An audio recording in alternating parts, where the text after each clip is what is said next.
आहे। तसेच उच्च शिक्षणासाठी आर्थिक मदत महापालिकेकडून देण्यात येत आहे। विधवा, निराधार, परित्यक्ता महिलांच्या मुलींच्या विवाहासाठी प्रत्येकी 25,000 इतकी आर्थिक मदत महिलांना देण्यात येत आहे। विधवा महिलांना शिलाई वाटप करण्यात आले आहे। डायलिसिस कराव्या लागणाऱ्या महिलांना प्रत्येक 250 रुपयाचं अनुदान देण्यात येत आहे। महापालिका हद्दीतील ज्येष्ठ महिलांकरता आरोग्य शिबिरे महापालिका मार्फत राबविण्यात येत आहेत। विद्यार्थिनींना सायकल वाटप तसेच जिल्हा परिषद शाळा, अंगणवाडी व बालवाडी शाळेतील विद्यार्थ्यांना शालेय उपयोगी साहित्य वाटप करण्यात येत आहे। महापालिका हद्दीतील वाचनालयांचा दर्जा वाढविणे व वाचकांची संख्या वाढविणे यासाठी महापालिका हद्दीतील 14 शासनमान्य वाचनालयांना त्यांच्या प्रत्येक वर्षी वर्गवारीप्रमाणे अनुदान देण्यात येत आहे। वर्ल्ड कप, ऑलिम्पिक, एशियाड, राष्ट्रकुल व इतर तत्सम स्पर्धांमध्ये निवड झालेल्या महापालिका हद्दीतील खेळाडूंना अनुक्रमे 1 लाख, 2 लाख व 3 लाख रुपयाचं प्रोत्साहनपर महापालिकेकडून अनुदान देण्यात येत आहे आणि याचा लाभ अनेक खेळाडूंनी घेतलेला आहे। तसेच क्रीडा प्रशिक्षणासाठी महापालिकेचा कायमस्वरूपी कोच नेमण्याचा मानस आहे। वसई विरार शहर महापालिकेने वसई तालुका हद्दीतील विद्यार्थ्यांच्या कला व क्रीडा गुणांना वाव देण्यासाठी महापालिका विभागस्तरीय शालेय कला क्रीडा महोत्सवाचे आयोजन, राष्ट्रीय स्तरावर महापौर मॅरेथॉन स्पर्धा, राज्य व राष्ट्रीय स्तरावर रोलर स्केटिंग स्पर्धा, हॉकी रोलर स्केटिंग स्पर्धा, नॅशनल बुद्धिबळ स्पर्धा, राज्यस्तरीय कॅरम स्पर्धा, विभागीय जलतरण स्पर्धा, जिल्हास्तरीय इतर स्पर्धा, महिला कला महोत्सव तसेच वसई विजय दिन महापालिका दरवर्षी साजरा करते। आरोग्य सेवा महापालिका हद्दीत सर DM पेटे रुग्णालय व 21 ठिकाणी नागरी आरोग्य केंद्रे कार्यरत आहेत। या केंद्रामार्फत बाह्य रुग्ण तपासणी, नियमित लसीकरण, श्वानदंश इंजेक्शन, पल्स पोलिओ, इतर राष्ट्रीय कार्यक्रम, जननी सुरक्षा योजना, कुटुंब कल्याण शस्त्रक्रिया, बालरोग व स्त्रीरोग तज्ञ तपासणी या वैद्यकीय सेवा दिल्या जातात। आरोग्य सुविधा तत्पर करण्यासाठी महानगरपालिकेच्या हॉस्पिटल, दवाखाने व नागरी सुविधा केंद्र यामध्ये MBBS व BAMS डॉक्टरांची नियुक्ती महापालिकेमार्फत करण्यात आलेली आहे। त्यामुळे आरोग्य सेवेत निश्चित वाढ होणार आहे। तसेच तज्ञ डॉक्टरांची सुविधा देखील लवकरच चालू होणार आहे। शहरातील नागरिकांना अत्यावश्यक वेळी रक्त उपलब्ध करून देण्यासाठी शासनाकडे जीवन अमृत सेवा, ब्लड ऑन कॉल या सेवा अंतर्गत महापालिकेत सेवा उपलब्ध होणार आहे। या सेवेसाठी महापालिकेने शासनाकडे मागणी केली, उपलब्ध होताच आवश्यकतेनुसार रक्त मिळेल। ज्येष्ठ नागरिक संघांना प्रत्येक वर्षी 51,000चं अनुदान देण्यात येत आहे। महापौर सहायता निधीतून गरीब व गरजू अशा 71 रुग्णांना आर्थिक मदत करण्यात आलेली आहे। महानगरपालिका हद्दीत प्रमुख वर्दळीच्या भागात पोलीस अधिकारी यांच्या सहकार्याने CCTV लावण्याचे धोरण महापालिका राबवणार आहे आणि यासाठी 1 कोटीच्या खर्चास मान्यता देण्यात आली आहे। अद्ययावत फायर स्टेशन व उपकरणे आचोळे येथील मुख्य अग्निशमन केंद्रात महापालिकेने 14 अत्याधुनिक अग्निशमन वाहने व उपकरणे खरेदी केलेली आहेत। तसेच 5 ठिकाणी नवीन अग्निशमन केंद्रे उभारण्यात येत आहेत। वृक्ष प्राधिकरणामार्फत महापालिकेमार्फत औंढत वनक्षेत्रावर चंदनसार, शिरगाव व कणेऱ्या गावातील एकूण 125 हेक्टर जागेवर 1,90,000 वृक्ष लागवड करण्यात आलेली आहे। गोखुरे, पापडकी डॅम व वसई सुरुची बाग येथे देखील वृक्ष लागवड करण्यात आलेली आहे। तसेच वृक्ष प्राधिकरण विभागाचा नवीन प्रकल्प अहवाल तयार करण्याचे प्रस्ताव असून या प्रकल्पानुसार प्रत्येक वर्षी 2 लाख रुपये लावण्यात येणार आहे। महापालिकेबरोबरच येथील आमदार व खासदार यांचे मुलाचे सहकार्य वसईच्या विकासासाठी वेळोवेळी वसई विरार शहर महापालिकेला लाभले आहे। माननीय आमदार सतीश ठाकूर व आमदार विलास तरे यांच्या आमदार फंडातून आतापर्यंत करोडो रुपयाचा निधी प्राप्त झाला असून या निधी अंतर्गत 49 विकास कामे सुरू केली असून त्यातील 21 कामे पूर्ण झाले आहेत। उर्वरित कामे प्रगतीपथावर आहेत। पायाभूत सुविधा अंतर्गत आमदार सतीश ठाकूर यांच्या प्रयत्नातून 10 कोटी निधी प्राप्त झालेला आहे। या निधी अंतर्गत कामांना अलीकडे जिल्हाधिकारी आणि प्रशासकीय मान्यता मिळाली असून या कामांना देखील लवकरच सुरुवात होणार आहे। चा प्रस्ताव देखील महापालिकेने मंजूर केलेला असून त्याच्या प्रत्यक्ष कामाला शेतकऱ्यांच्या एक्विशन लँड किंवा त्या बदल्यात TDR देण्याचं काम देखील सुरू आहे। 5 ब्रिज जे नायगाव ते विरार या दरम्यान DP प्लॅन मध्ये जे 5 प्रस्तावित आहेत त्याचा देखील महापालिकेने ठराव घेतला असून त्याची देखील कार्यवाही लवकर सुरू होणार आहे। MMRDच्या माध्यमातून हा जो रेल्वेवर ब्रिज जोडण्याचं काम जे चालू होतं ते रेल्वेच्या दिरंगाईमुळे जरा अडलेलं आहे। त्या कामाला देखील लवकरात लवकर सुरुवात होणार. शेतीविषयक योजना पंचायत समिती जिल्हा परिषद यांच्याकडील शेतकऱ्यांसाठी शेतीविषयक अनुदानाच्या ज्या योजना अस्तित्वात आहेत त्या सर्वच्या सर्व योजना महापालिका हद्दीतील शेतकऱ्यांना लागू करणे कामी नुकताच मान्य सर्वसाधारण सभेने शेतकऱ्यांच्या अतिशय जिव्हाळ्याचा तथा आवश्यक असलेला निर्णय घेतलेला असून त्याची तातडीने अंमलबजावणी करणे कामी प्रशासनास निर्देश दिलेले आहेत.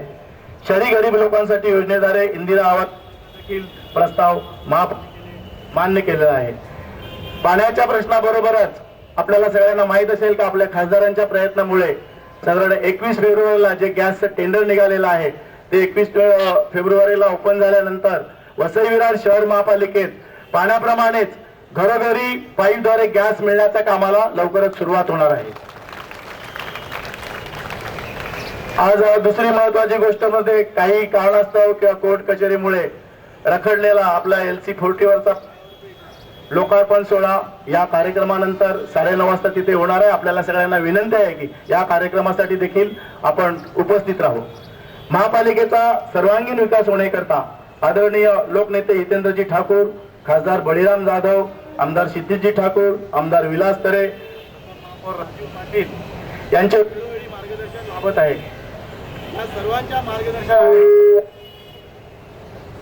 ह्या सर्वांच्या मार्गदर्शनाने व पुढाकाराने आमचे सर्व आजी माजी सभापती, सर्व आजी माजी नगरसेवक, ज्येष्ठ कार्यकर्ते, नागरिक यांच्या सहकार्याने ही सर्व कामे यशस्वीरित्या पूर्ण होत आहेत. यापुढे देखील आपल्या सर्वांकडून अशी सहकार्याची अपेक्षा आहे. पुन्हा एकदा 65व्या प्रजासत्ताक दिनाच्या आपल्याला सगळ्यांना शुभेच्छा देऊन माझे 2 शब्द संपवतो. जय हिंद, जय महाराष्ट्र. हॅलो, धन्यवाद महापौर सर. सर्व नागरिकांना विनंती आहे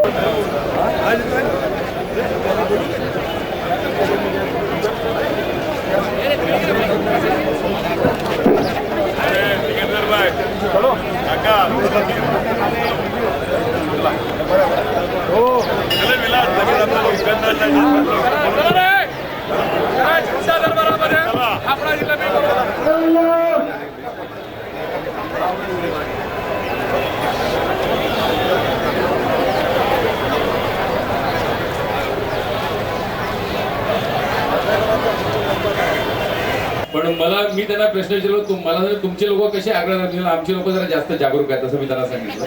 मानकर साहेब, तर तुम्ही स्वतः मीटिंग कॉल करा नंतर. नामांतराचा कुठलाही वाद न होता आपण हा ब्रिज सुरू करत आहोत. रस्त्याच्या नामांतरकाच्या बाबतीमध्ये पण आम्हाला नेहमी असा प्रश्न पडला की कुठला तरी वाद निर्माण होतो, पण नामांतर करू नये या मताचे आम्ही आहोत. त्यामुळे एक सुविधा करत असताना कुठली गैरसोय होऊ नये हे मनामध्ये आम्ही ठरवलेलं असतं.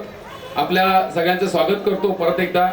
आणि वेळेचं बंधन आहे की 9:30 तिकडे जायचे, त्यानंतर मानकर साहेब आणि आप्पांना नायगावला एक बसच्या उद्घाटनाला जायचंय. त्यामुळे जास्त चर्चा न करता मुद्दे सांगा की काही मागच्या वेळेला आपण प्रश्न निर्माण केलेले त्याचे ते पूर्ण झाले नसेल ते सांगा की हा प्रश्न ची कुठल्याही प्रकारे चर्चा झाली नाही, की हा प्रश्नाबद्दल किंवा या कामाबद्दल कुठल्याही प्रकारचा कारवाई झाली नसेल तर तेवढं फक्त सांगा आणि हे काम करावं असं सांगा. आणि आग्रहाने आणि हट्टाने सांगा हे काम झालं पाहिजे. नक्की काम होईल, कारण आपल्या महानगरपालिकेची आर्थिक क्षमता चांगली आहे, काम करणारी मंडळी आहेत, आपला स्टाफ खूप चांगला आहे. त्यामुळे ही कामं नक्की होतील, पण त्या प्रत्येक कामाला काही वेळ लागते. कारण शासकीय कामं करत असताना एक काम करत असताना मानकर साहेबांनी त्या दिवशी हिशोब सांगितला की जवळजवळ 80 ते 90 दिवसाची सायकल आहे की ते झाल्याशिवाय काम होत नाही. त्यामुळे काही हे वेळेची बंधनं असतात, म्हणून कामं डिले होतात. त्याकडे तुम्ही लक्ष द्यायचं आहे. मानकर साहेब, आपल्या वतीने मी सगळ्यांना विनंती करतो की आपण जरा कुठला प्रश्न विचारा. प्रथम अशा व्यासपीठावर असलेले आपले महापौर, प्रथम महापौर, मान्यवर व्यासपीठ आणि प्रजासत्ताक प्रेमी जनता बंधू भगिनींनो, आजच्या दृष्टीनं फारसं काय बोलता येणार नाही का. महानगरपालिकेने फार मोठे कार्यक्रम आणि घाईघाई तुटून कार्यक्रम नियोजित केलेले आहेत. त्याच्यातला एक ब्रिजचाही कार्यक्रम त्यांनी आता ठेवलेला आहे ओपनिंगचा. त्या संबंधात विचार काही इथे मांडता येणार नाही की बोलता येणार नाही, परंतु काही एक बाबतीत एवढंच बोलीन की मुद्दे सांगतो. आज मुद्दे बाकी तिकडे असले तर संधी मिळेल, पण मुद्दा असा आहे की आपण फार मोठ्या प्रमाणे सर्वांगीण उन्नती व्हावी आणि 2035 साली ह्या भागाचा सर्वांगीण विकास व्हावा म्हणून जनतेकडून सूचना मागून चांगल्या प्रकारे दृष्टीप्रमाणे जी बैठक बोलावली सार्वजनिक, त्याबद्दल नगरपालिकेला मी धन्यवाद देतो. कारण नगरपालिका जनतेचा सहभाग त्यामध्ये काय प्रकारच्या सूचना आहेत त्या देण्याची संधी आपण दिली. या ठिकाणी एवढंच सांगतो की आपल्या सेंट्रलाइज झालेलं थोडंसं कार्यकक्ष आहे. मुंबई महानगरपालिका एवढा असताना हा मुद्दे ज्येष्ठ नागरिक आपल्या नियमानुसार आपल्याकडे प्रभाग समिती झाल्या असतील, 10 नंबरची आपली क्रमांकाची आपली महानगरपालिका आहे. तर ज्येष्ठ या बाबतीमध्ये अधिकार आहेत का आपल्या नगरसेवकांना? कारण त्या नगरसेवकांना कुठल्याच प्रकारचा निधी नाही अशा प्रकारचं प्रभाग समितीचे अध्यक्ष सभासद असल्यामुळे त्यांचे अधिकार झाले नाही. तुम्हाला काय पाहिजे ना तेवढं बोला. आम्हाला हवं आहे ते नगरसेवकांना काही निधी पाहिजे. कारण नगरसेवकांना निधी असो नसो तुमची कामं सांगा, निधी काय करायचे आहे? आमचे त्या नगरसेवक कमिशन घेतील उद्याला. जेव्हा तशी पद्धत नसेल तर ठीक आहे, पण त्याचबरोबर आता वाहतुकीचा प्रश्न निर्माण झालेला आहे. काही झालं तरी काही ठिकाणी चौक आहे, त्या चौकामध्ये आता पट्टे मारलेले, मागच्या वेळेला सूचना केली, थोड्याशा प्रमाणात ती इम्प्लिमेंट झाली, त्याबद्दल धन्यवाद. परंतु निर्णय चौक या तालुक्यामध्ये आहे की ज्या ठिकाणी सिग्नल सिटीमध्ये आता आर्थिकदृष्ट्या आपण संपन्न आहात अशा प्रकारचं निवेदन साधारण महापौरकडून मिळालं. तर ही चौकामध्ये आपल्याला काका आपण लाल किल्ल्यावर भाषण पंतप्रधान करतात. प्लीज आम्हाला वाहतुकीसाठी हा ब्रिज होत नाही.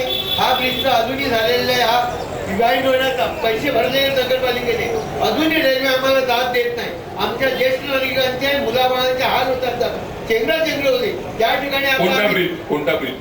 हा ब्रिज, हा जो ब्रिज आहे ईस्ट में जाणारा रेल्वेचा ब्रिज आहे की ज्याच्याकडे त्या बाबतीमध्ये आपली महानगरपालिका आणि खासदार पुरावा करत आहेत. पण रेल्वे दाद देत नाही. आपली पण करतो ना पाठपुरावा. आता त्या काही अडचणी येतातच. आम्ही शासकीय काम राजू पाटील बोलले का 80-90 महानगरपालिकेतलं 5 लाखाचं काम करायला सर्कल चालते. त्यामुळे तिकडे अडचणी होतात, त्या करू. पण रेल्वेवर दबाव तंत्र आणण्यासाठी जर आम्ही ज्येष्ठ नागरिकांनी आमचा निषेधी आपण सहाय्य देणार आम्ही हा ते आम्हाला हवंय. कारण आज पेवर ब्लॉक बसवलेले आहेत. आम्हाला पेडेस्ट्रियन जाण्यासाठी तुम्ही रस्ते बनवले, त्याच्यावर जे फेरीवाले बसतात ते अजूनपर्यंत का निघत नाही?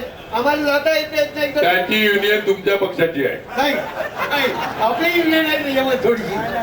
बोला. धन्यवाद. मी एवढं सांगेन, नंतर मला बरेच संख्या बोलली. नाही बोला तुम्ही किती एक मिनिट ना बघा. नाही मुद्दे मांडा फक्त भाषण मांडतो की या बाबतीमध्ये पैसे खर्च करतो, जनतेचे पैसे खर्च करतात, पेवर ब्लॉक साठी लोकांच्या जागा घेतात. त्या ठिकाणी अजूनही त्यासाठी मार्केट होत नाही म्हणून लोक रस्त्यावर बसतात. किती वर्ष त्या लोकांना रिक्षावाले काही दाद देत नाही. जे ज्येष्ठ नागरिकांना चालणं झालेलं आहे. अशा प्रसंगी आपण काय उपाय असलेले आहे त्याच्याबद्दल निवेदन आम्हाला महापौर हो यज्ञेश्वर काय बोलतात ते ऐका. फेरीवाले रिक्षावाले सगळ्या ठिकाणी तुमच्या युनियन वाहू नका. फेरीवाले असले काहीतरी न्याय देण्यासाठी ठीक आहे, परंतु रस्त्यावर काय आज परिस्थिती नागरिकांना जाता येत नाही.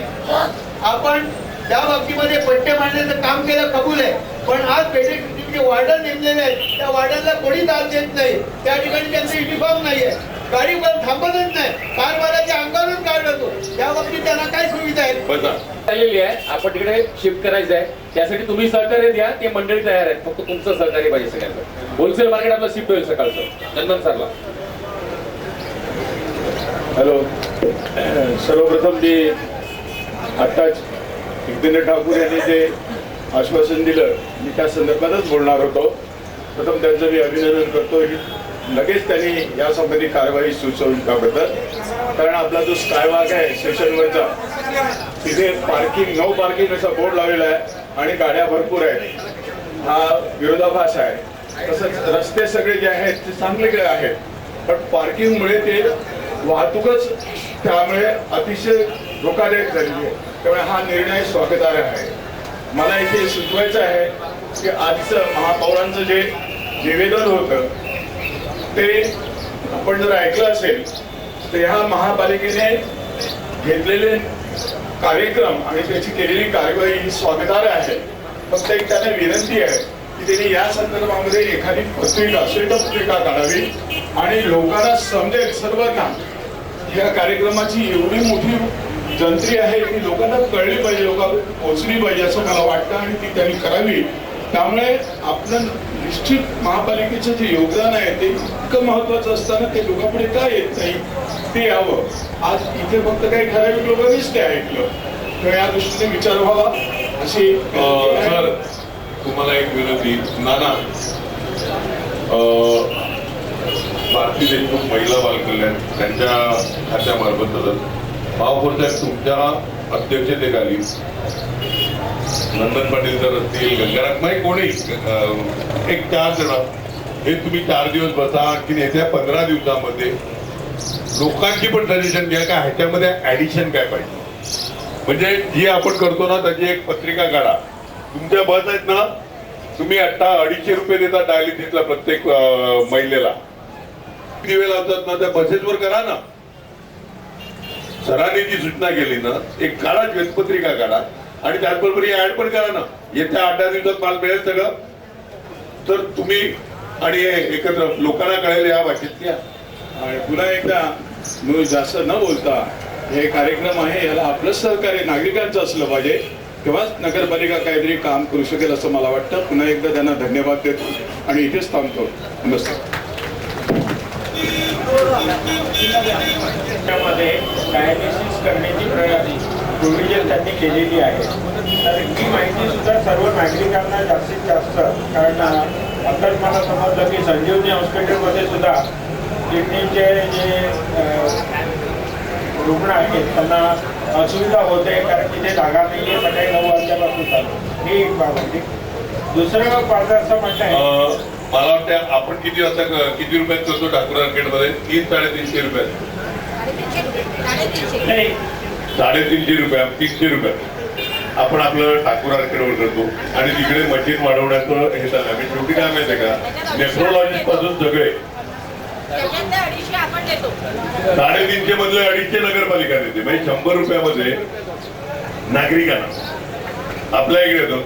नेफ्रोलॉजिस्ट वगैरे ही प्रोसिजर अशी असते का आपण किती बाहेर 800-1000 रुपये आणि हे 350 रुपये इन्क्लुझिव्ह